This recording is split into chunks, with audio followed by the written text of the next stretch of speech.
Donc, bienvenue à ce webinaire donc, du coup, du FIPHHP Île-de-France consacré du coup aux passerelles entre le milieu protégé et le milieu ordinaire. J'ai le plaisir de pouvoir animer cette session qui normalement se clôturera à 11 heures.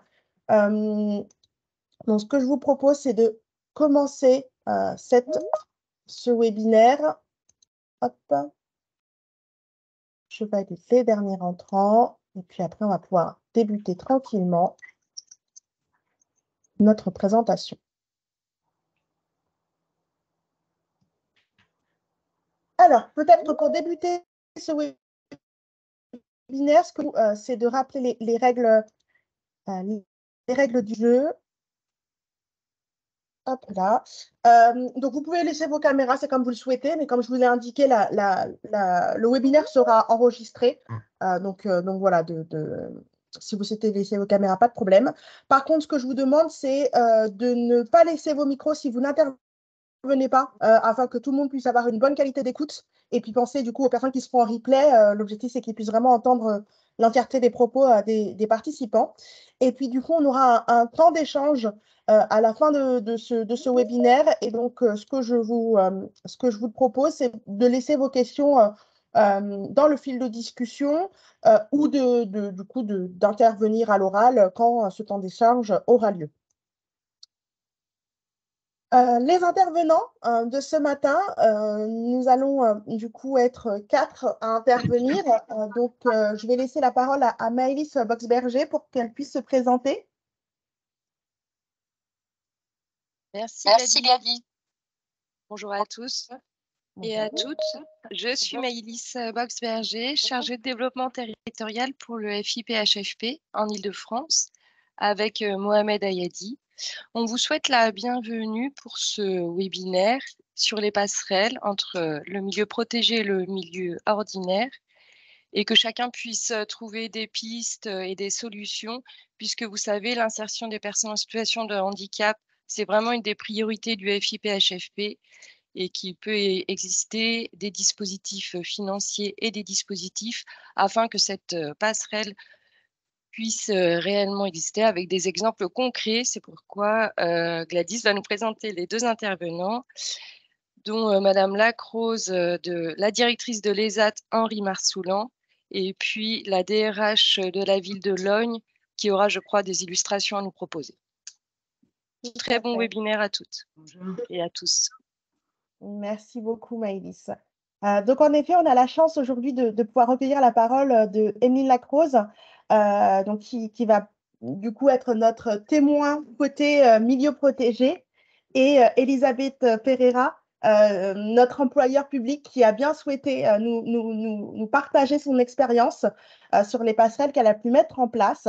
Elles auront la parole du coup dans un second temps dans le cadre de ce webinaire pour nous expliquer un petit peu comment peut se passer ce processus. Donc moi, je suis Gladys Corveau, donc je suis animatrice du réseau Handipact Île-de-France. Je serai du coup la présentatrice de ce webinaire. N'hésitez pas du coup à me poser toutes vos questions. Je me ferai un plaisir de vous répondre et si je n'ai pas la question à l'instant T, je n'hésiterai pas au moment de vous renvoyer le lien du replay et la présentation de vous répondre voilà, aux questions que je n'aurais pas ou je n'aurais pas eu la réponse en direct. Le programme de cette matinée, de cette heure et demie d'échange, tout d'abord, tout savoir sur le milieu protégé ou adapté, parce que on entend souvent le mot STPA, le mot ESAT, EA, mais on ne sait pas forcément de quoi il en retourne. Donc là, l'objectif, c'est de pouvoir vous donner un premier niveau d'information sur ce secteur. Et puis après, on fera un zoom sur les ESAT, et c'est notamment là où Émilie Lacrose pourra intervenir pour vraiment nous outiller sur ce domaine des ESAT qui est souvent très méconnu. Donc voilà. Et puis on terminera du coup ce webinaire par un retour d'expérience du coup d'Elisabeth Pereira qui nous expliquera comment elle a pu mettre en œuvre justement ces passerelles. Voilà, quelles étapes elle a pu mettre en place, peut-être les freins, les difficultés ou les réussites qu'elle a pu connaître. Et donc, on terminera ce webinaire par des questions-réponses. Donc voilà, n'hésitez pas, comme je vous disais, vous pouvez écrire vos questions-réponses dans le fil de discussion ou du coup prendre la parole en fin de webinaire. Comme je vous le disais, on va débuter par la partie, on va dire, un peu théorique de ce qu'est le milieu protégé ou adapté, le fameux STPA. Donc, le secteur protégé ou adapté regroupe les établissements et services d'aide par le travail, donc les fameux ESAT, les établissements adaptés, donc les entreprises adaptées, et aussi les travailleurs indépendants handicapés, les TI. Ces différents organismes permettent, depuis la loi de 2005, aux employeurs publics et privés, du coup, de répondre à leurs obligations d'emploi au travers, du coup, de ces prestations. Pendant très longtemps, la sous-traitance à ce secteur permettait aux employeurs publics de pouvoir répondre à hauteur de 50% de leurs obligations d'emploi. Mais on va le voir, l'évolution législative de la loi de 2020 a un peu changé la donne. Et donc, du coup, on verra aujourd'hui comment faire appel au secteur adapté protégé peut contribuer, du coup, à la réponse à votre obligation d'emploi. Pour débuter, les ESAT, donc les établissements de services d'aide par le travail, ce sont des établissements médico-sociaux qui vont permettre à des personnes en situation de handicap, qu'on appellera bénéficiaires ou usagers, de travailler, bien qu'ils aient une capacité réduite de travail. Donc, ça leur permet d'avoir, excusez-moi, je fais rentrer les personnes. Ça va leur permettre du coup d'avoir une activité professionnelle et donc d'être intégrés dans le monde social au travers de cette activité. Ce qu'il faut bien retenir, c'est que dans le cadre d'un ESAT, on a un accompagnement qui est proposé aux usagers qui a 3 dimensions. Un accompagnement médical, parce que très souvent, les situations de santé des usagers nécessitent un accompagnement médical renforcé, un accompagnement social et également un accompagnement éducatif. On va notamment essayer de lever les freins périphériques à l'emploi, tels que des problématiques de logement, la mise en place de tutorats, la formation, l'éducation. Voilà, l'objectif de ces ESAT, c'est vraiment d'accompagner de manière 360 du coup les usagers. Mais pour le coup, Emeline Lacroze vous l'expliquera encore mieux quand du coup elle fera le zoom sur les ESAT. L'orientation vers un ESAT se fait donc pour une personne en situation de handicap par la maison départementale du handicap, enfin, des personnes handicapées, donc la fameuse MDPH. Du coup, l'orientation se fait à ce moment-là.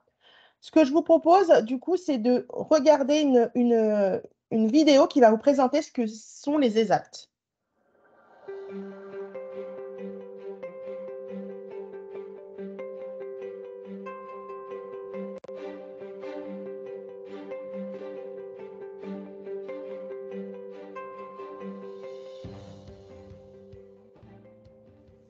Le droit au travail pour tous. Pourquoi nous avons la conviction que le travail en ESAT est vital et inclusif pour les personnes en situation de handicap les plus éloignées de l'emploi. Aujourd'hui, 500 000 hommes et femmes en situation de handicap sont au chômage.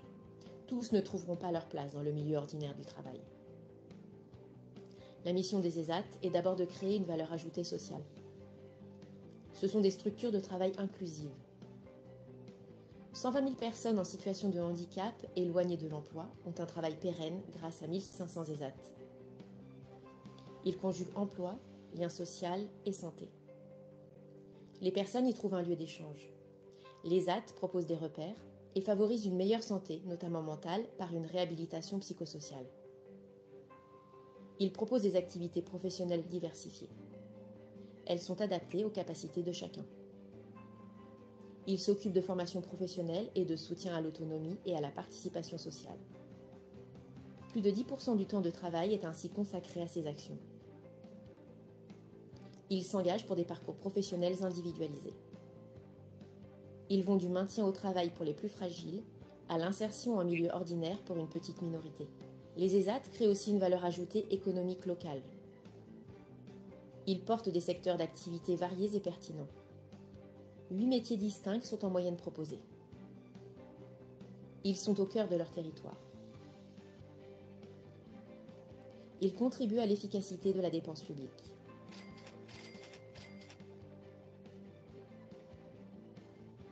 Ils constituent des partenaires privilégiés de la RSE.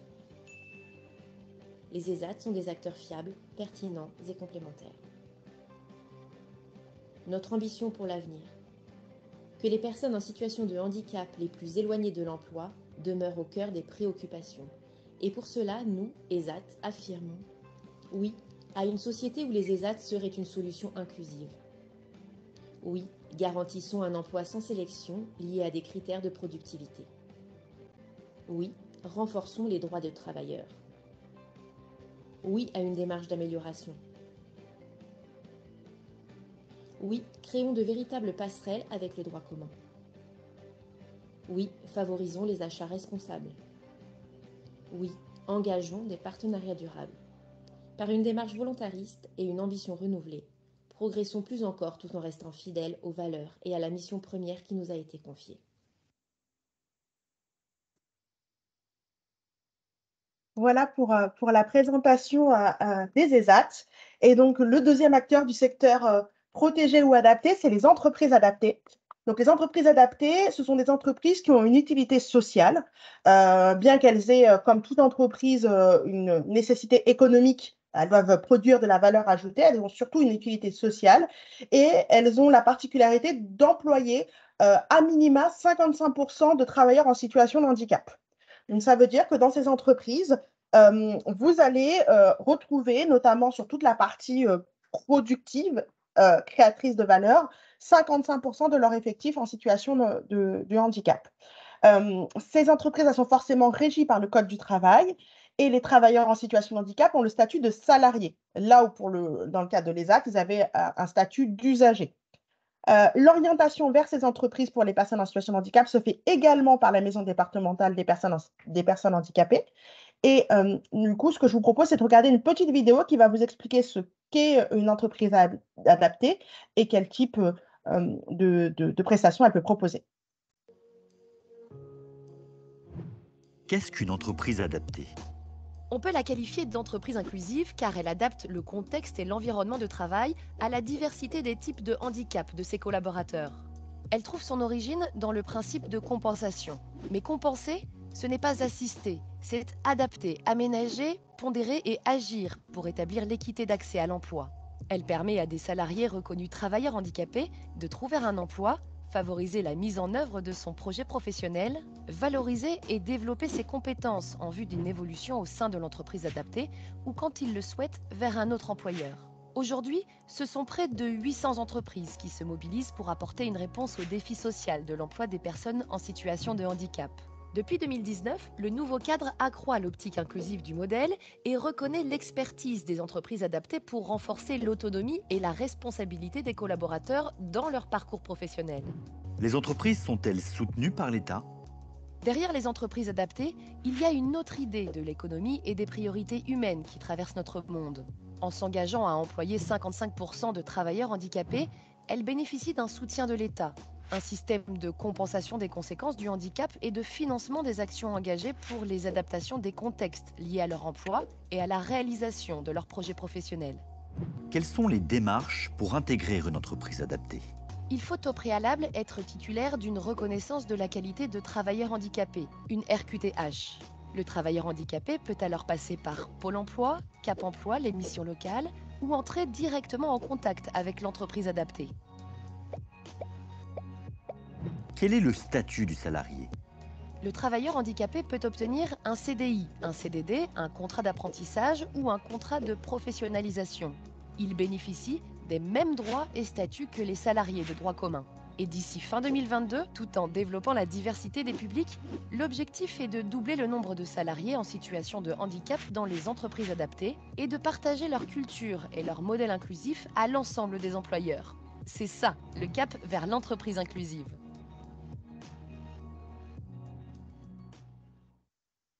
Alors, vous l'aurez compris, les entreprises adaptées sont des acteurs à part entière du coup, de l'emploi des personnes en situation de handicap. Ce sont donc potentiellement des partenaires avec lesquels, en tant qu'employeur public, vous allez travailler, tout comme les ESAT. Il y a un troisième partenaire avec lequel vous pouvez travailler, alors qui est moins fréquent, parce que du coup, souvent, parce que vous êtes employeur public, vous êtes soumis à des marchés, mais pour le coup, vous pouvez intégrer ces partenaires, notamment dans vos rédactions de clauses sociales ou de marchés réservés. Ce sont les travailleurs indépendants handicapés, les TI, qui sont en fait des entrepreneurs en nom propre ou dirigeants majoritaires d'une société qui vont disposer d'une reconnaissance en qualité de travailleur handicapé. Donc, en fait, de fait, leur statut de travailleur handicapé va leur donner, du coup, le statut de TI. Ce statut il va permettre aux clients de ces structures de répondre à leurs obligations d'emploi dans la même logique que le recours aux ESAT ou aux entreprises adaptées. Ce sont des acteurs qui sont souvent méconnus parce que, du coup, existant depuis, en tout cas étant reconnus depuis peu, depuis 2014. Mais pour autant, ça peut être des acteurs qui vont notamment pouvoir transmettre une expertise sur certains sujets. Par exemple, on constate souvent que le niveau d'études des TI est souvent plus élevé que l'ensemble des travailleurs en situation de handicap. Et on va notamment retrouver les TI dans des métiers comme la communication, le conseil, l'informatique, toutes ces choses-là. Donc voilà, ça peut être du coup des partenaires avec vous, employeurs publics, notamment pour répondre à certaines demandes. On a parlé du coup de ces trois acteurs du secteur protégé ou adapté, et ce qu'il faut comprendre, c'est quelle est leur place dans l'obligation d'emploi des travailleurs handicapés. Donc, comme je vous le disais, la loi a évolué, et notamment la loi pour choisir son avenir professionnel a modifié l'impact de la sous-traitance dans le calcul de la contribution versée par les employeurs. Et donc, du coup, alors qu'avant, le STPA, donc le secteur protégé ou adapté, était compris dans le calcul du taux d'emploi, aujourd'hui, il vient en déduction de votre contribution. Donc, ça change un peu la donne, hein, ce choix du législateur de faire évoluer ce mode de calcul. C'était aussi d'impliquer peut-être plus fortement les employeurs à faire appel à recruter déjà en propre des personnes en situation de handicap, mais aussi à faire appel d'une manière différente au secteur adapté protégé pour répondre à leurs obligations d'emploi. Donc, ce qu'il faut noter aujourd'hui, c'est que quand vous faites appel à un ESAT, à une EA ou à un TI, vous allez valoriser dans votre contribution 30% du coût de la main-d'œuvre. Donc, ça peut être très intéressant. Et puis surtout, ça permet aux entreprises adaptées aux EAT et aux TI aussi de monter en qualité, de monter en compétences, et peut-être aussi de diversifier le panel de prestations données pour du coup répondre encore plus aux besoins des employeurs publics et privés. Pour travailler avec ce secteur qui représente plus de 200 filières, donc on a souvent une idée très préconstruite de ce secteur, souvent très rattachée à la restauration, aux espaces verts, à la petite imprimerie. Mais en fait, ça va être très large. On peut avoir des cosmétiques, du recyclage, des prestations intellectuelles, de la communication, de l'informatique en termes de prestations. Donc, c'est vraiment un large panel. Et pour faire appel du coup à ce secteur, il y a trois manières du coup de formaliser la collaboration: le contrat de fourniture, le contrat de sous-traitance et la mise à disposition de personnel. Et sur ce dernier point, on va du coup rentrer un peu plus dans le détail avec Emeline Lacroze.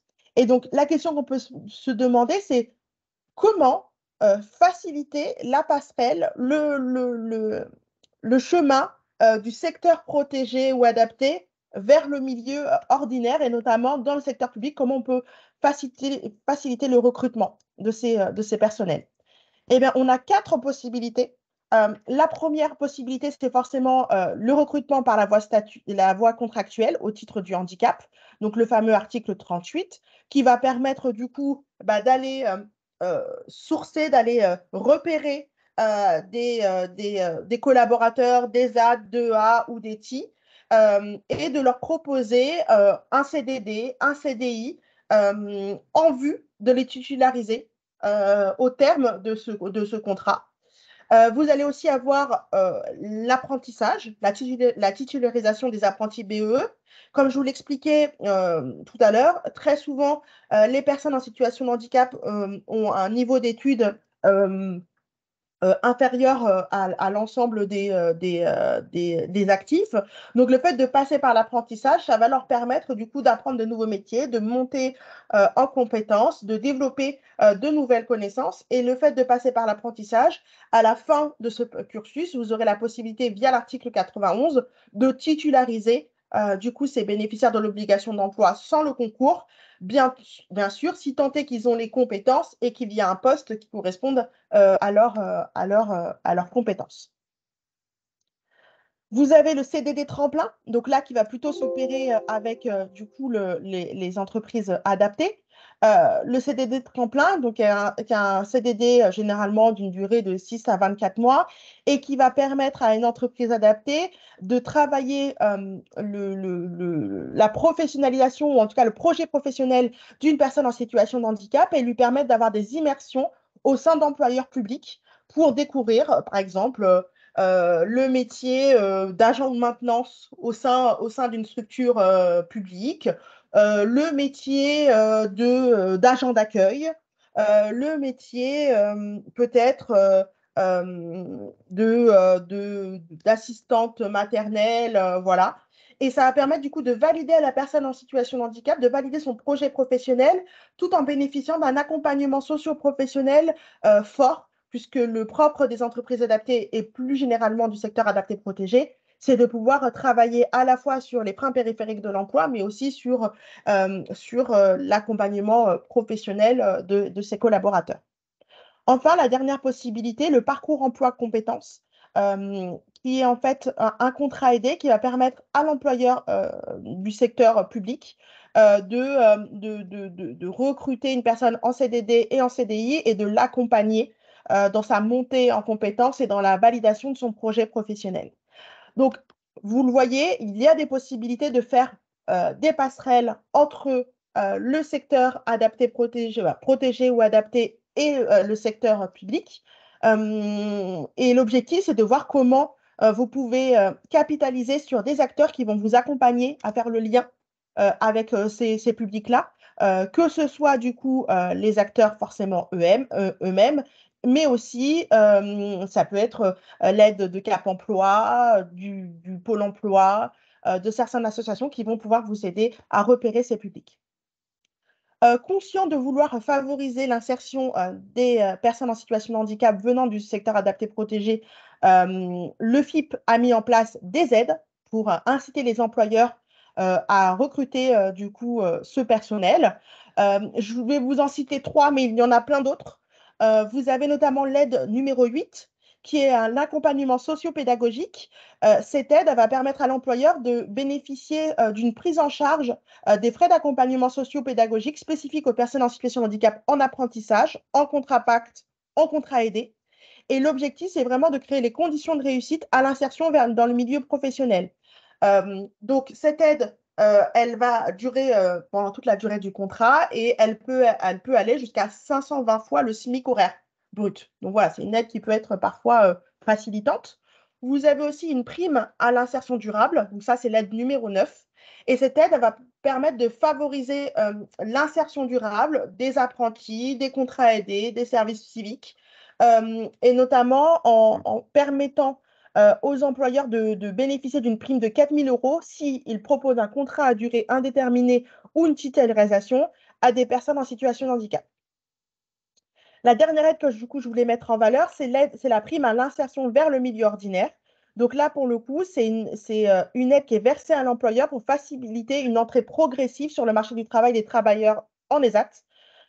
Et du coup, ça leur permet d'avoir la possibilité de cumuler une activité professionnelle à temps partiel en ESAT avec un contrat de travail auprès d'un employeur public et cette aide, elle est de 2 000 €. Donc, vous voyez, le FIP a vraiment pris le sujet en main Il met en œuvre, bien sûr, plein d'autres aides, que ce soit le financement de formation, des adaptations du poste de travail. Et donc, l'objectif, c'est de vous, employeurs publics, d'à la fois de mobiliser ces aides, de vous faire accompagner par des acteurs du service public de l'emploi et surtout de repérer les bons partenaires dans le secteur protégé ou adapté qui vont vous permettre d'aller repérer des publics qui vont correspondre à vos besoins ou en tout cas qui sont potentiellement évolutifs sur les métiers que vous visez. Ce que je propose, c'est de passer la parole du coup à Emeline Lacrose qui va du coup nous présenter les partenariats qui peuvent être possibles entre les ESAT et les employeurs publics. Emeline, vous avez la parole. Merci, bonjour à tous. Est-ce que vous m'entendez? Oui, très bien. Alors, bonjour à tous. Donc, je vais tout d'abord me présenter. Donc, je suis directrice de 3 établissements publics médico-sociaux. Donc, j'ai une double casquette. J'ai une casquette employeur public, comme vous tous, puisque je suis directrice de ces 3 établissements et donc chef d'établissement et gérant de personnel, gérant mon obligation d'emploi. Mais j'ai également la casquette liée à la mission des établissements que je dirige, qui est une mission d'accompagnement de personnes en situation de handicap, donc des enfants qui sont accueillis en institut médico-éducatif, mais également un ESAT public qui est situé à Montreuil et qui accompagne 270 travailleurs en situation de handicap. Les ESAT publics, par rapport à l'ensemble des ESAT, c'est vrai qu'ils ne sont pas toujours connus, mais on a souvent une histoire avec des créations d'établissements anciennes. L'ESAT de Henri Marsoulan que je dirige à Montreuil est fondé depuis les années 1898, donc souvent sous l'impulsion d'élus. À l'époque, c'était un conseiller départemental de la Seine. Donc, on a été créé aussi par… souvent, les ESAT publics sont très anciens et ont été créés à ces époques-là. Alors que les ESAT associatifs ont parfois une existence plus récente suite au mouvement associatif dans les années 60-70. Donc, il existe des ESAT associatifs et des ESAT publics. Et je suis contente de témoigner aujourd'hui parmi vous pour vous exposer un petit peu les différentes possibilités qui s'offrent de travail et de partenariat dans le secteur public entre des ESAT et des administrations, différentes administrations. Alors, avoir recours à un ESAT, ce n'est pas uniquement acheter des marchandises et acheter des prestations. Et le partenariat avec un ESAT peut conduire à des insertions et des parcours d'insertion en milieu ordinaire, des parcours individuels. Vous l'avez bien compris, la différence fondamentale entre un ESAT et une entreprise adaptée, entre le secteur adapté, entreprise adaptée, et le secteur protégé, le secteur des ESAT, c'est finalement le statut des travailleurs. En ESAT, nous accueillons des travailleurs qui sont considérés par le Code de l'action sociale et des familles comme ayant en moyenne, alors c'est une définition qui date un petit peu et qui mériterait d'être révisée, mais en moyenne, un tiers de capacité par rapport à la jauge d'une capacité de travail classique. À ce titre, les personnes qui sont accompagnées en ESAT nécessitent un accompagnement renforcé, mais qui produit de très beaux effets et qui permet de réaliser de très belles prestations. Et c'est à ce titre-là, parce qu'il y a besoin d'une compensation particulière, que les établissements sont des établissements médico-sociaux financés par l'assurance maladie. Donc, on a vraiment ce financement de l'assurance maladie via les agences régionales de santé pour accompagner et renforcer l'accompagnement de ces personnes qui ont un vrai potentiel grâce à cet accompagnement. Donc, finalement, quelles sont les passerelles possibles individuelles, puisque là, je ne parlerai pas de toutes les prestations ou les achats que vous pouvez faire en ESAT. À ce titre, vous aurez accès dans le diaporama et dans le diaporama qui vous sera envoyé après le webinaire à un certain nombre d'annuaires qui existent de différents groupements, notamment, ils vous seront présentés un peu plus tard, mais vous avez la possibilité d'accéder à des annuaires regroupant l'ensemble des ESAT et des EA qui vous permettent de trouver la référence, la prestation, le secteur d'activité qui vous convient.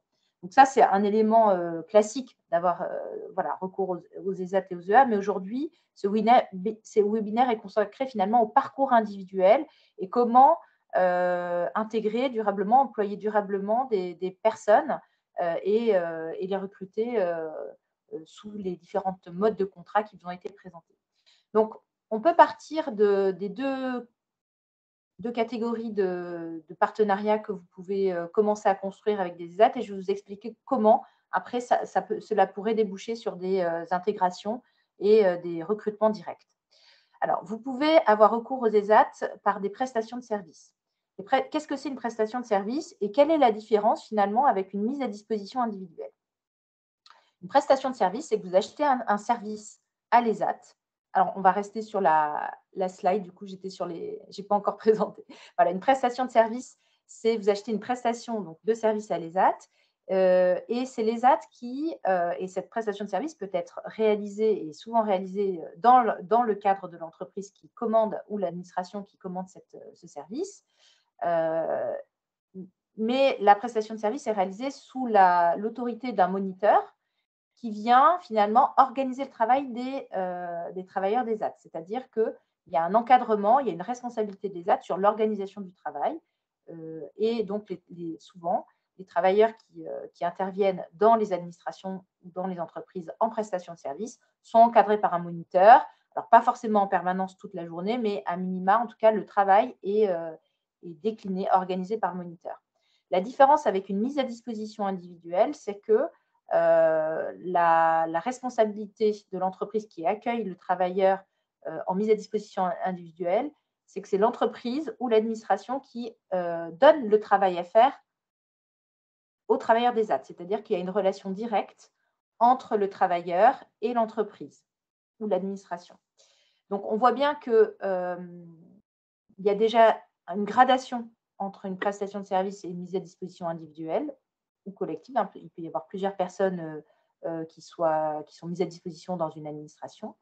Mais il est possible de démarrer avec une prestation de service en faisant appel à un ESAT pour des prestations, ça peut être des prestations bureautiques, des prestations d'entretien, tout type de prestations. Et je rappellerai tout à l'heure le large panel d'activités des ESAT.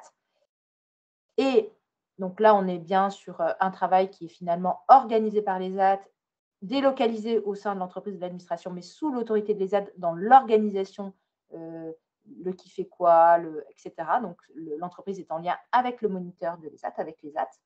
Et la possibilité de basculer quand on voit que c'est possible et qu'il y a finalement des possibilités d'aller un peu plus loin dans ce partenariat avec un ESAT, de basculer sur des mises à disposition individuelles, où là, l'entreprise ou l'administration s'engage un peu plus vis-à-vis d'un travailleur nommément désigné pour pouvoir finalement, tout en gardant le statut de travailleur des ESAT, être le donneur d'ordre, être l'entité qui donne le travail. Voilà. Il y a toujours dans le cadre de la mise à disposition individuelle le soutien de l'ESAT, le soutien d'un moniteur qui vient voir si tout se passe bien, mais on voit bien que la relation de travail est beaucoup plus directe. Hein, c'est l'entreprise qui donne le travail à faire, qui donne les consignes de travail directement aux travailleurs des ESAT. Donc, je rappelle juste le cadre juridique des mises à disposition individuelles, donc qui relève du Code de l'action sociale et des familles, hein, qui est un dispositif qui est forcément transitoire. Donc, je vais vous lire la définition. Lorsque l'exercice d'une activité à caractère professionnel en milieu ordinaire de travail est susceptible de favoriser l'épanouissement personnel et professionnel et de développer la capacité d'emploi des travailleurs des ESAT, donc avec l'accord des intéressés, on définit un contrat, une mise à disposition pour qu'une ou plusieurs personnes handicapées soient mises à disposition d'une entreprise, d'une collectivité territoriale, d'un établissement public, d'une association ou de toute autre personne morale de droit public ou de droit privé, ainsi qu'auprès d'une personne physique. Donc, vous voyez que cette mise à disposition est tout à fait ouverte au secteur public que vous représentez aujourd'hui. Donc, quelles que soient les modalités d'exercice de cette activité, donc il peut être à temps partiel également. En ESAT, le temps maximum hebdomadaire est 35 heures, mais en règle générale, les mises à disposition individuelles sont sur des temps réduits pour que le travailleur puisse retourner en ESAT au moins une fois par semaine ou une fois tous les 15 jours. Donc, le travailleur des ESAT reste rattaché à l'ESAT. Hein, et pour autant, il y a un contrat qui est établi entre les ESAT, la personne qui est mise à disposition et l'entité auprès de laquelle la mise à disposition est réalisée. cette mise à disposition individuelle donc, a une durée de 2 ans au maximum et elle est communiquée à la MDPH. On peut prolonger cette mise à disposition individuelle, mais toujours avec l'accord de la MDPH, la Maison départementale des personnes handicapées. Donc, vous voyez que sur ce dispositif de la mise à disposition individuelle, on est déjà dans une transition. Le travailleur reste sous l'autorité de l'ESAT, dans le sens où son contrat est géré par l'ESAT. S'il y a une difficulté, s'il y a un accident de travail, tout ça est géré par l'ESAT, mais il est mis à disposition et finalement, il commence à s'insérer dans une organisation de travail qui lui permet peut-être d'envisager après les dispositifs que Madame Corveau a présentés tout à l'heure, des dispositifs d'embauche. Donc ça, je voulais quand même revenir sur ce dispositif qui me paraît très intéressant, très porteur, parce que finalement, il permet de rassurer tout le monde, le travailleur, l'entreprise ou l'administration qui accueille le travailleur et l'ESAT aussi, qui continue son accompagnement ainsi sur cette période-là avant de pouvoir passer la main. Donc, pour rappel, je vais passer à la slide d'après. Pour rappel… Oui. Vous au sein du coup de votre ESAT, vous avez combien de personnes qui ont déjà, qui ont déjà expérimenté la mise à disposition individuelle? Ou une proportion? Alors c'est une faible proportion. Hein, ça ne correspond pas vraiment au panel des travailleurs des ESAT. Je rappelais tout à l'heure qu'un travailleur des ESAT, pour avoir une notification MDPH, c'est 1/3 de capacité par rapport à un travail dit classique. Donc, on voit bien que pour être mis à disposition individuelle, il faut beaucoup d'autonomie, de l'autonomie dans les transports, de l'autonomie aussi et de la capacité à pouvoir répondre à une demande de travail, à réagir. Voyez, donc, il n'y a pas d'encadrement permanent de l'ESAT. Donc, ce sont des situations, je dirais, ça peut représenter jusqu'à 10% des travailleurs d'un ESAT. Mais pour autant, ce sont des possibilités souvent qui sont mises en place après des prestations de service. D'accord, super. C'est pour ça que je parlais de parcours. Vraiment, la prestation de service, c'est une prestation de service sous vraiment l'autorité complète de l'ESAT. Donc là, il y a une équipe qui arrive avec un moniteur qui est présent. Et quand un partenariat se tisse, parce que c'est ça qui est important d'envisager pour que ça marche bien, ce sont des partenariats au long cours qu'il faut construire avec les ESAT. Quand on a identifié un besoin, un type de prestation, un type de besoin qu'on peut identifier au sein de son administration ou au sein de son entreprise, et un ESAT qui développe ce type d'activité, eh bien, finalement, il faut tricoter au fil du temps un partenariat qui souvent démarre par des prestations de services et ensuite qui peut déboucher par des mises à disposition individuelles, et on le verra plus tard avec d'autres perspectives encore liées au plan de transformation des ESAT. Et c'est vrai que ça représente une partie, je dirais 10% à peu près d'un ESAT. Vous avez à peu près 10% des travailleurs qui ont cette capacité individuelle d'autonomie à pouvoir passer en mise à disposition. Merci beaucoup pour ces précisions. Alors, donc sur la slide d'après, c'était vraiment un rappel, mais ça vous a été dit. Ne pensez pas qu'un ESAT ou une EA, c'est forcément de l'espace vert, c'est forcément de la restauration, c'est forcément de la numérisation, de l'impression, c'est forcément de l'entretien des locaux.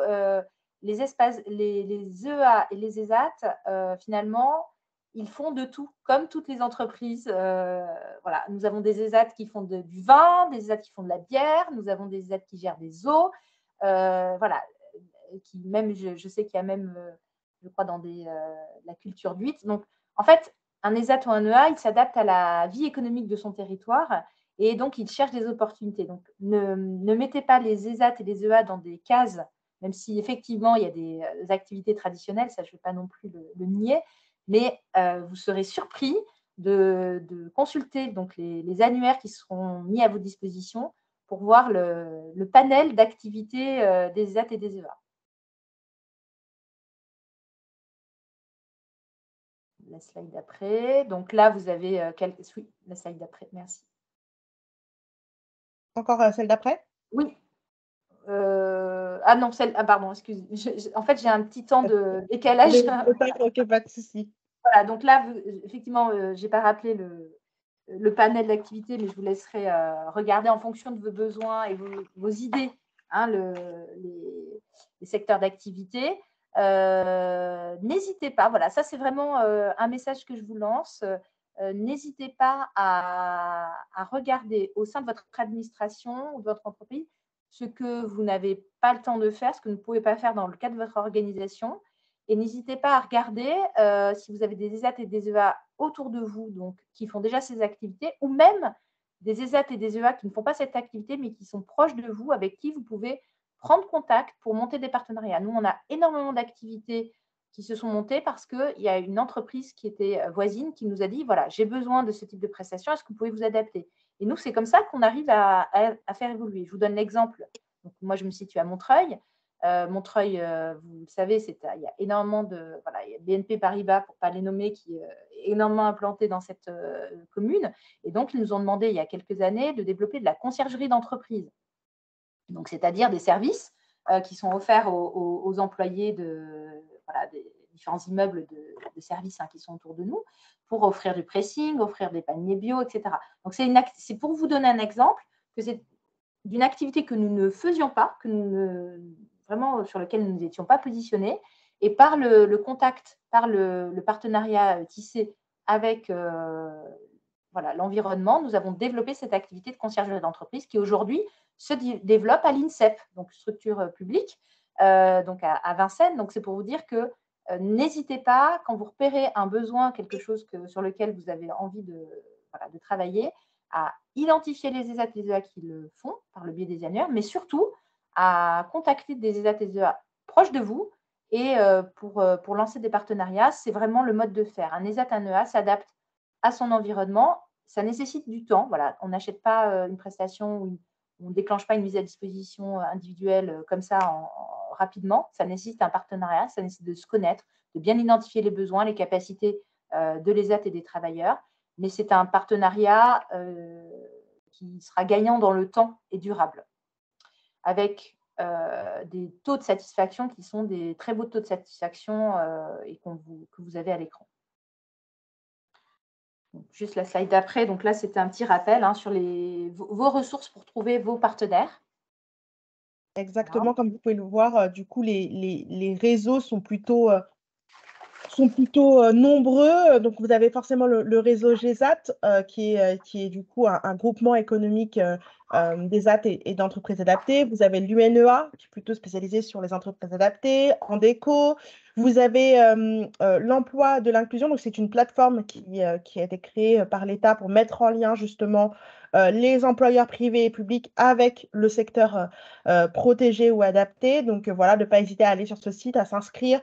Vous avez aussi une partie où vous pouvez avoir des échanges avec des professionnels, aussi peut-être pour vous donner des exemples de ce qui a pu être fait. Vous avez pour les travailleurs indépendants handicapés l'inclusion, qui par exemple, quand vous lancez un marché réservé ou quand vous recherchez aussi des acteurs pour des clauses sociales, c'est faire appel à l'inclusion pour pouvoir faire le lien avec différents types.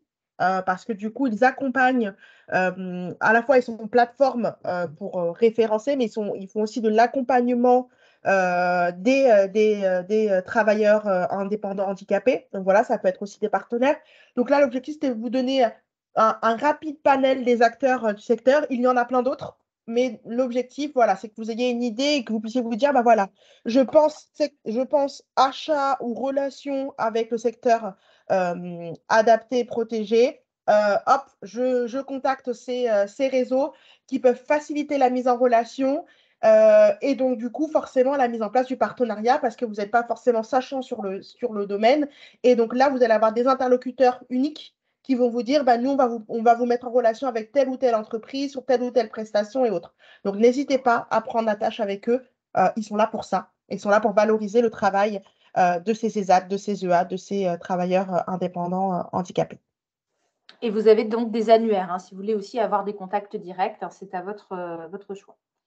Alors, je voudrais faire un petit zoom à présent sur un petit peu l'actualité des ESAT et notamment le plan de transformation des ESAT qui offre de nouvelles possibilités, donc au-delà de celles que je vous ai déjà présentées. Alors, je voulais quand même vous donner quelques informations sur ce plan de transformation des ESAT qui est un plan majeur qui a été lancé suite à un rapport de l'IGAS en 2019, un plan qui a été lancé en 2021 avec 17 engagements, 31 mesures et une mise en œuvre depuis 2022, donc avec des supports législatifs. Il y a vraiment à travers ce plan de transformation des ESAT un soutien réaffirmé par le gouvernement au modèle des ESAT, dont la plus-value sociale a été prouvée, puisque finalement un travailleur d'ESAT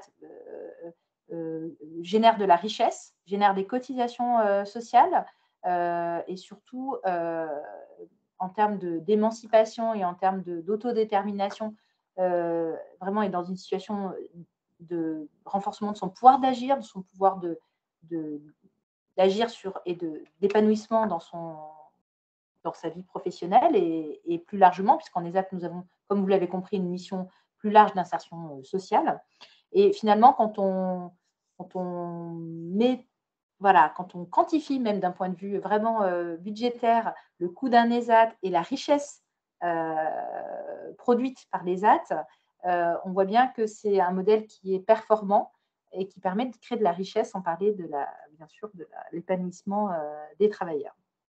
Et donc, c'est un modèle qui est quand même qui n'est pas développé dans tous les pays d'Europe, hein, qui est un modèle intéressant parce qu'il permet, quand on compare les modèles d'insertion professionnelle en Europe, on voit bien que les pays qui n'ont pas de secteur protégé, des ZAT, finalement, il y a énormément de personnes en situation de handicap qui sont finalement dans une situation d'inactivité, certes avec des allocations, mais sont dans une situation d'inactivité. Donc, les ESAT permettent de toucher vraiment une population qui, sans ce modèle protégé, ne serait pas en situation d'emploi et permet de déployer des parcours vers le milieu ordinaire. Donc, ce plan de transformation des ESAT a permis vraiment d'impulser une dynamique de parcours et a ouvert des nouvelles perspectives d'insertion vers le milieu ordinaire. Donc, c'est là-dessus que je voulais insister, puisque désormais, les travailleurs des ESAT peuvent s'inscrire à Pôle emploi, donc France Travail demain, et peuvent désormais cumuler, et ça c'est tout nouveau, un temps partagé entre les ESAT et un contrat, donc en milieu ordinaire. C'est-à-dire jusqu'à présent, nous avions tous les dispositifs qui vous ont été présentés, donc les dispositifs de recrutement que Madame Corveau vous a présenté tout à l'heure, et moi je vous avais présenté des dispositifs finalement d'insertion professionnelle par le biais des prestations de services et les mises à disposition individuelles. Là, il y a une nouvelle modalité qui est permise désormais par la loi, c'est qu'un travailleur des ESAT peut accumuler donc un temps partiel en ESAT et un temps partiel en milieu ordinaire, donc avec un CD, un contrat classique, hein, ça dépend de l'entité qui le recrute. Donc, c'est une autre possibilité qui permet aussi de sécuriser finalement des parcours avec des personnes qui sont au départ peut-être les plus éloignées de l'emploi direct. On voit bien que, vous voyez, on a la possibilité de faire une prestation de service, une mise à disposition individuelle. On peut peut-être basculer sur un cumul, enfin, un temps partagé entre les ESAT et l'administration ou l'entreprise, ce qui permet de sécuriser un recrutement direct ensuite dans le secteur public, avec un droit au retour, bien sûr, en ESAT, quand on est dans ces temps partagés. Hein, il y a, bien sûr, nous avons l'obligation, si ce contrat s'arrête pour les raisons pour lesquelles, voilà, ça c'est quelque chose que nous n'avons pas géré, la personne peut retourner à temps plein à l'ESAT.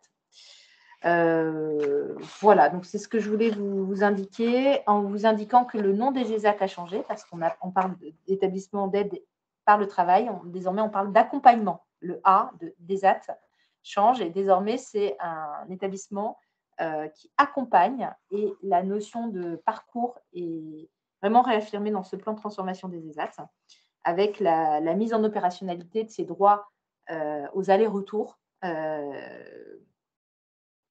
qui sont désormais juridiquement possibles, alors qu'ils ne l'étaient pas jusqu'à présent.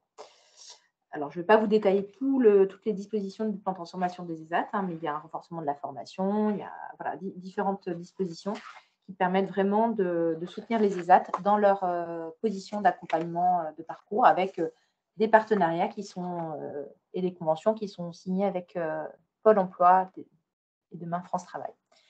Alors, je ne sais pas si vous avez… je pense qu'il y aura des questions plus à la fin, c'est ça, Madame Corbeau?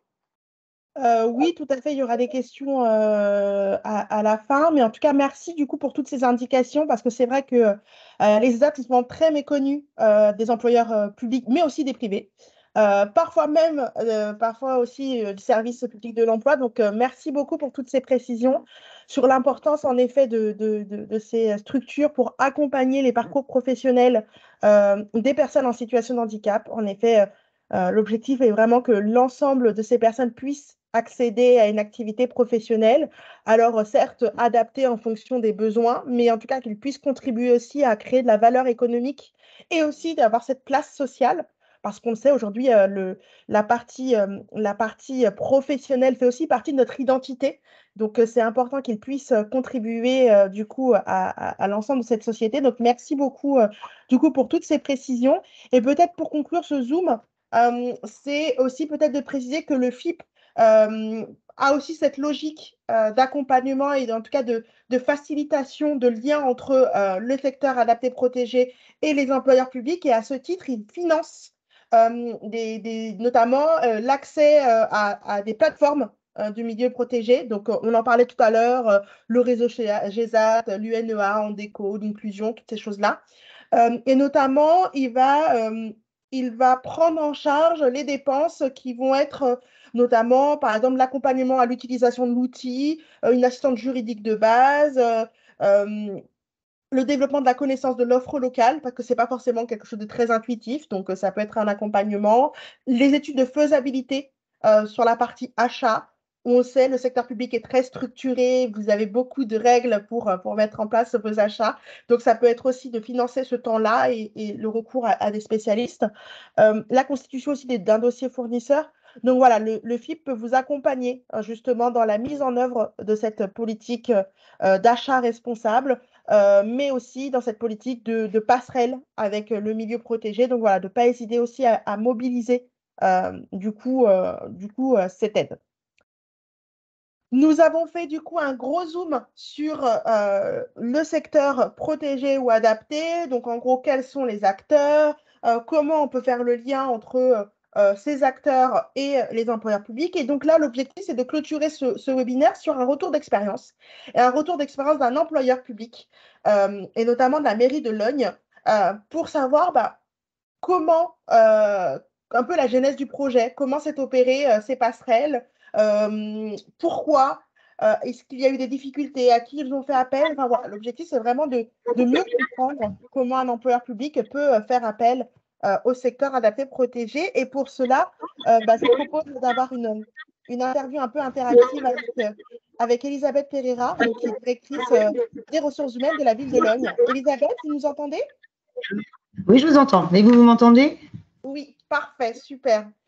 Tout d'abord, merci beaucoup Elisabeth pour ce temps et pour cet échange, parce que c'était vraiment très important pour nous d'avoir aussi la parole d'un employeur public dans le cadre de ce webinaire. Ce que je vous propose peut-être pour débuter cette interview, c'est peut-être de vous présenter et de nous présenter votre collectivité, histoire qu'on connaisse un petit peu voilà, quel est le contexte et surtout quelle est votre connaissance vis-à-vis du handicap. Alors, je travaille sur la ville de Logne depuis maintenant 3 ans. J'étais adjointe aux ressources humaines et maintenant en direct 5 ans d'expérience dans les ressources humaines. J'étais dans une collectivité plus petite. Donc Logne, c'est une ville du 77, de taille moyenne, il y a 15 000 habitants et on a un peu plus de 350 agents. Super. Donc voilà.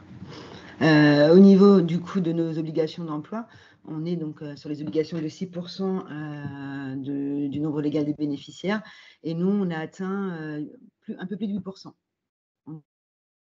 D'accord. Et donc, du coup, de mémoire, c'est 8%. Alors, Elisabeth, on ne vous entend pas forcément très bien. Ce que je vous propose, c'est peut-être d'essayer de couper la caméra pour récupérer un petit peu de flux. Voilà, vous m'entendez mieux? Oui, je vais peut-être me rapprocher. Je pense que ça va être mieux. Du coup, ça va être sans doute moins assuré. Donc, okay. Du coup, vous avez 19 agents en situation, 26 agents en situation de handicap au sein de votre collectivité. Est-ce que vous pouvez peut-être nous donner sur quel type de fonction ils sont ou quel type de métier, filière métier? Alors là, il y a vraiment de tous les métiers. Hein. On a vraiment tous les métiers. On a des agents reconnus travailleurs handicapés. On a aussi des agents qui ont été placés suite à un reclassement, donc une aptitude qui ont été reclassés au sein de notre collectivité. On a des agents reconnus par la MDPH. C'est vraiment un panel. On a de tout comme agent et dans tous les services. On n'a pas de service particulier, non. Ok, très bien. Parfait. En termes du coup de connaissances, en tout cas d'action sur la thématique du handicap, est-ce que vous pouvez nous donner un petit peu quelles sont les actions que vous avez déjà mises en œuvre pour, voilà, pour peut-être éclairer vos pairs sur ce qu'on peut mettre en place quand on est un employeur public et qu'on souhaite favoriser l'emploi ou le maintien des personnes en situation de handicap dans son organisme? Alors nous, on a un très bon les AT1EA du coin, du 77. Et en fait, on met en place des PMSMP, des mises en situation. Donc, les AT nous contactent en nous disant est-ce que vous pouvez accueillir telle personne en stage. En fait, c'est une immersion. Et du coup, on reçoit ces personnes-là. Et du coup, ça permet aussi de sensibiliser nos agents et nos responsables à l'accueil de ces personnes-là, en sachant qu'en amont, on a quand même eu des réunions avec les directeurs, les responsables et les agents sur l'accueil de ces. On a sensibilisé nos agents et nos directions sur l'accueil de ces personnes. Et ce qu'on a aussi fait, c'est on a participé au Duoday. On est sur notre deuxième année, enfin depuis que je suis en RH, on est sur notre deuxième année de participation au Duoday, donc la journée nationale dédiée au handicap, où donc c'est une journée dédiée où on accueille des personnes handicapées qui se mettent en duo, qui sont en duo avec un professionnel. Et voilà, l'année dernière, on a eu 5 personnes, cette année, on a eu 4 personnes. Donc, et nos agents sont très demandeurs. Ils sollicitent beaucoup cette journée du Duoday. Et voilà, enfin, on met les annonces. Moi, je vois avec les responsables qui souhaitent accueillir durant le Duoday. Et là, j'ai tous mes responsables qui me disent oui, pas de souci. Du coup, on met nos annonces sur le site du Duoday et voilà, on accueille des personnes en situation de handicap pendant ce Duoday. On a également mis en place pendant notre. Nous, on n'a pas la semaine de la QVT, on fait ça un petit peu après la semaine de la QVT, de la qualité du travail, pardon, pour nos agents. On fait des journées feel good donc pour nos agents et on a intégré, donc c'est un peu de la sophro, des massages, du sport aussi, ou optimiser ses pauses, voilà, des conseils pour nos agents. Et on a également fait l'année dernière un escape game sur le thème du handicap, avec des mises en situation sur le thème du handicap lors de ce feel good. Aussi, ce qui nous tient énormément à cœur, c'est le maintien de nos agents reconnus inaptes à leur fonction. C'est-à-dire, on va mettre en place, donc s'ils sont reconnus inaptes à leur fonction, on leur demande aussi de faire un dossier de reconnaissance RQTH auprès de la MDPH. Moi, je les accompagne pour faire ce dossier s'ils le souhaitent, hein, bien sûr, ou je les dirige vers notre CCAS pour qu'ils puissent faire leur dossier MDPH. Et du coup, on met en place la préparation au reclassement avec le centre de gestion et du coup, avec des mises en situation également, et on fait tout pour garder nos agents qui sont du coup reconnus inaptes à leur fonction. D'accord. Donc, voilà. Donc, il y a toutes ces petites mesures qui font que voilà, on essaye de favoriser aussi l'insertion des agents handicapés et le recrutement. Donc, vous êtes plutôt actif sur le sujet et en tout cas, vous avez l'envie de perdurer en termes, que ce soit en termes d'action, de sensibilisation ou de maintien dans l'emploi. Concernant du coup le sujet qui nous intéresse aujourd'hui, qui est du coup donc les passerelles qui peuvent se faire avec les secteurs protégés ou adaptés et du coup l'intégration dans la fonction publique. Aujourd'hui, vous avez pu mettre en œuvre combien de passerelles et dans quel contexte? Alors, je vais vous dire deux. Enfin, une, c'est complètement insérée au sein de notre collectivité. Une deuxième qui arrive là en début d'année. D'accord. Donc, on a une personne qui est là depuis 2 ans et une autre personne qui arrive au 1er janvier 2024. Donc, la première personne, c'est une personne issue justement du Duoday qui est venue il y a 2 ans. Donc, on avait mis des annonces sur le site par le biais de son ESAT, de son entreprise protégée, elle a postulé sur un poste des espaces verts. Elle est venue chez nous une journée. On avait un poste vacant. Enfin, on vous souhaitait recruter en PEC, un parcours emploi compétences. Et du coup, comme cette journée s'est très bien passée, on a mis en place avec l'entreprise protégée une période d'immersion déjà, donc un stage. Il est venu chez nous en PMSMP durant, il me semble, c'était un mois. Et du coup, ensuite, on l'a recruté dans le cadre d'un PEC. D'accord. Donc, avec, voilà, tout, à 100%. Par contre, il était chez nous à temps complet, avec les aides de l'État, bien sûr, les subventions de l'État.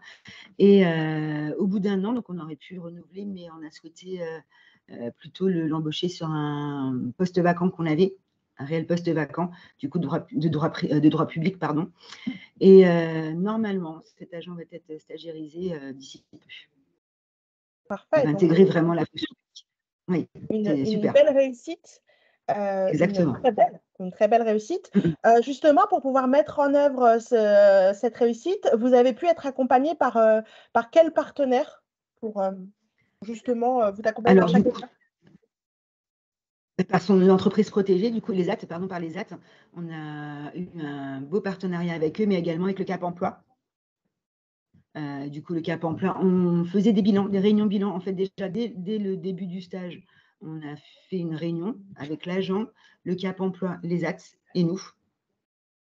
Et ensuite, dès qu'on a, même avant de signer le PEC, le contrat, le parcours emploi compétences, on a refait une réunion pour organiser du coup son insertion chez nous, pour que tout se passe bien, avec les conseils du Cap Emploi et de l'ESAT, et également avec un parcours de formation dédié pour cet agent, avec la nomination aussi d'un référent, un agent référent, enfin son responsable, le référent des espaces verts, qui était vraiment la personne qui l'accompagnait. Il avait un tuteur, vraiment, il savait à qui se référer.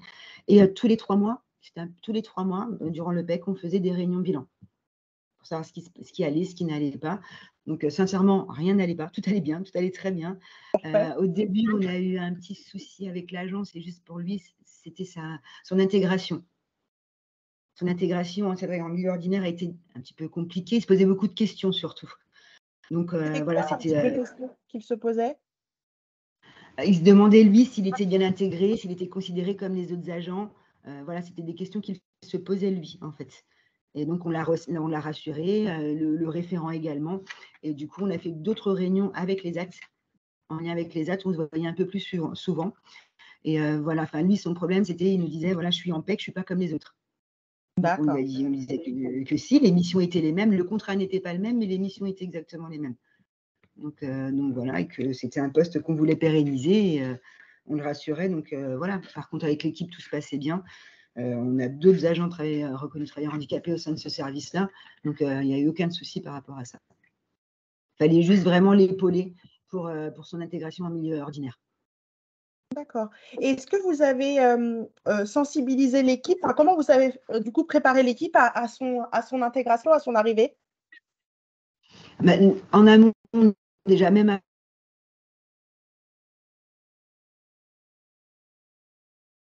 Ah, on ne vous entend plus, Elisabeth. avant, j'ai soudé, comme je vous l'ai dit, et j'ai reçu les... Allô? Oui, je suis là. C'est bon, là, je vous entends. Vous m'entendez? Donc, j'ai donc fait des réunions avec les directeurs et les responsables pour mettre en place déjà ces journées du Duodet et les immersions également, leur dire qu'on allait recevoir, qu'on allait accueillir des personnes porteuses de handicap, que nous, en tant qu'employeurs, nous ne connaissions pas leur handicap. On n'avait pas à le connaître au niveau médical. Après, s'il y avait des adaptations post, il fallait les faire. Mais voilà, parce que les questions, c'est vrai, c'était « mais qu'est-ce qu'il a ?» Et nous, on leur disait « on n'a pas à savoir ce qu'il a, on sait qu'il est apte à exercer ces missions-là, c'est le plus important. » Après, l'accompagnement, c'est avec nous, en tant qu'employeur et le référent. Mais voilà, même dans les duodets, quand on recrute au duodet, on ne connaît pas le handicap de la personne. Nous, on veut juste savoir quelles sont les conditions pour accueillir au mieux cette personne. Super. Et donc, du coup, vous nous avez dit tout à l'heure que vous alliez du coup recruter, en tout cas intégrer un second agent dans le cadre, en tout cas en début d'année. Il va être sur quel type de fonction? Alors, c'est une personne qui est issue du même ESAT que notre premier agent. D'accord. Voilà. Et sur les mêmes fonctions, aux espaces verts également. D'accord. Super. D'accord. Qu'on recrute, qui est venu en stage d'immersion, en fait, pareil. C'est une personne qui a fait un stage d'immersion parce que notre agent, le premier agent, lui a parlé de la collectivité, de notre collectivité, et du coup, elle nous a demandé, elle a souhaité faire un stage au sein de notre collectivité. Et aussi, on a eu un poste vacant, on a eu un poste qui s'est libéré, donc on peut la recruter. Elle a déjà fait sa période d'immersion, elle a déjà fait son stage, et là, c'est vraiment, on part sur un contrat PEC également. D'accord.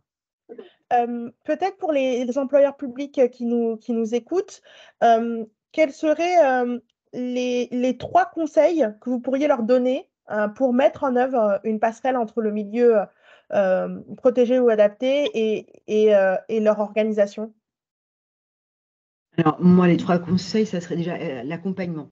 Voilà, par les ESAT, par le Cap Emploi, le Pôle Emploi, d'avoir vraiment des référents pour pouvoir au mieux accueillir ces personnes-là. Ensuite, une fois qu'une personne est intégrée, je dirais l'écoute de cette personne, ou même de nos agents qui peuvent aussi avoir des difficultés pour accueillir ces personnes-là. Nous, on est ouvert, on peut le comprendre. Donc, l'écoute du collaborateur qu'on recrutera ou de nos équipes à nous. Mais du coup, aussi passer par la sensibilisation en amont, la sensibilisation des équipes en amont sur ce type de personnel. Super. En tout cas, merci beaucoup, Elisabeth, pour ce partage d'expérience. Vous l'aurez tous compris, du coup, la passerelle entre le milieu protégé ou adapté et la fonction publique est possible. Alors, ça demande en effet différentes étapes, ça demande des accompagnements et de s'entourer aussi de partenaires, que ce soit les acteurs du secteur adapté protégé ou du coup le Cap Emploi, le Pôle Emploi, qui peuvent être vraiment des acteurs ressources sur ce type d'intégration, parce que voilà, ils ont cette connaissance et ils vont pouvoir faire le lien et vous accompagner en tant qu'employeur à sélectionner peut-être la bonne modalité de contrat, le bon accompagnement, à sensibiliser le collectif pour favoriser du coup l'insertion durable de ces collaborateurs. Vous avez aussi forcément le FIP, qui est là aussi, qui est un acteur qui peut vous accompagner, notamment au travers des différentes aides, les mobilisations de ces aides. Voilà, donc n'hésitez pas, en tout cas, à, à capitaliser justement sur l'ensemble de ces acteurs pour favoriser. Et vous l'aurez compris, en faisant travailler des travailleurs en situation de handicap de ce secteur d'activité, le secteur protégé et adapté, vous permettez l'inclusion des personnes en situation de handicap, vous permettez à ce qu'ils aient une place dans notre société. Donc voilà, ça passe bien sûr par des achats responsables, mais ça passe aussi par des mises à disposition individuelles, par des intégrations en propre dans la fonction publique. Il y a un panel de solutions pour créer du lien avec le secteur adapté protégé. Ce que je vous propose, c'est peut-être de passer par un temps d'échange avec la salle virtuelle. Je vous propose que les personnes qui souhaitent du coup intervenir, j'avais Jacqueline Châtelain qui souhaitait intervenir. Voilà, qu'elle puisse prendre la parole et puis je vais regarder les échanges dans la discussion pour voilà. Oui, bonjour. Vous m'entendez? Oui, bonjour, je vous entends. Voilà.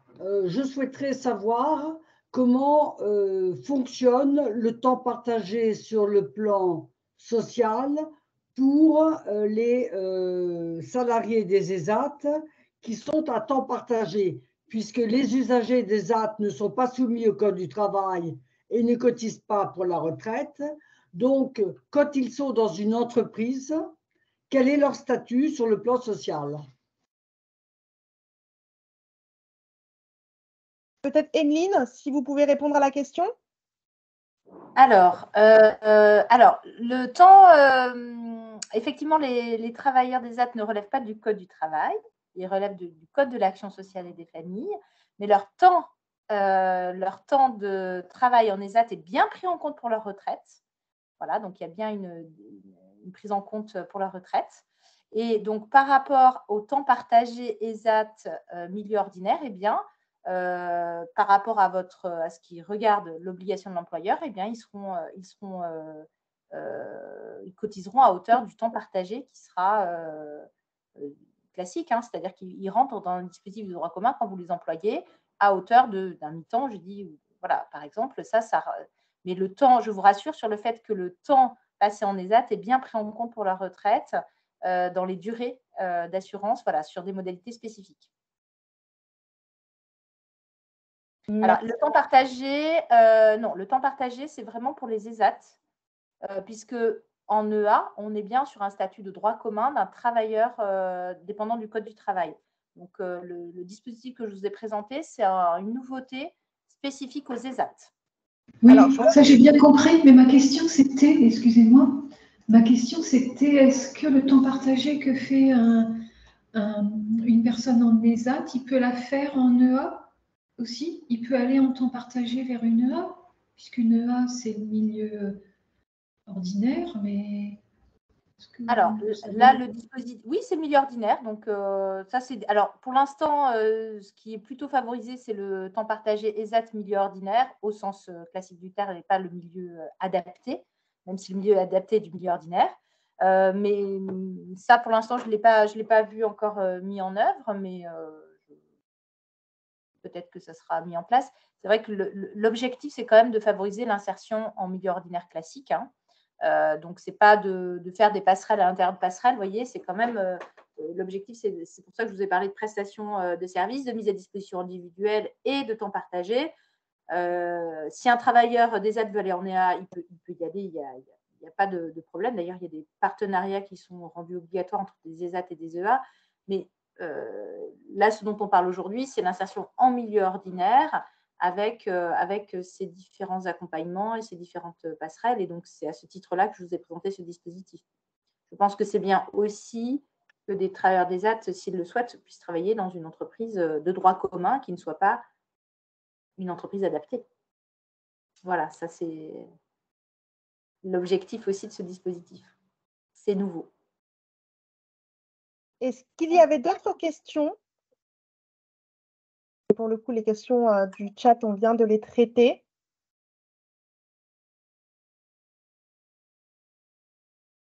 Mais écoutez, en tout cas, s'il n'y a pas d'autres questions, je vous remercie à tous et à toutes pour votre participation.